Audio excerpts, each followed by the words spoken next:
акыркы бир нече жылдан бери Кыргызстанга электромобилдердин саны кириши өсүп жатат да.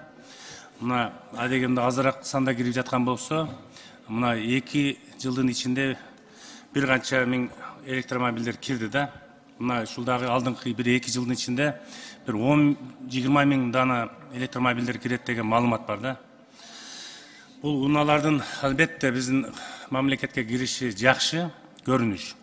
Бир жагынан экология зыяны аз болот, экинчиден ошол айдаган айдоочуларга дагы чөнтөгүнө пайдалуу. Бирок ошол эле электромобилдердин батареялары, ошол аккумуляторлору да, ошол бир батареялары ошол тез иштен чыгат экен да, ошо бир 10-15 жылда уже утилизация кылыш керек экен да, Алмазжан Акмжанович. Бул боюнча ушул өкмөттө бир иш-чаралар жүрүп атабы ушул? Ушуну бир жанагысаңыз, мен өткөндө да ушул комитетте ушул маселени көтөргөн болчумун да. Ошол келген электромобилдердин ошол где-то бир 6-7 жылдан кийин уже башталат утилизация кылуучу.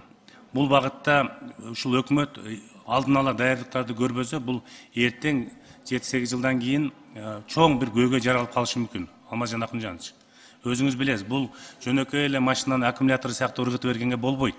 Бул деген эртең сууга түшөт, жерге көмөт, башка болгондо ошо жердин кыртышындагы бузат, сууга түшсө ал жерден адамдар суу ичет, билесиз. Бул ден соолукка өтө зыян нерсе да. Ошон үчүн бул жерде өтө орчундуу маселе да. Ушуну бул сиз өкмөттө ушул маселени коюп, ушул алдын ала ушул маселелерди утилизация жагын колго албасаңыздар болбойт.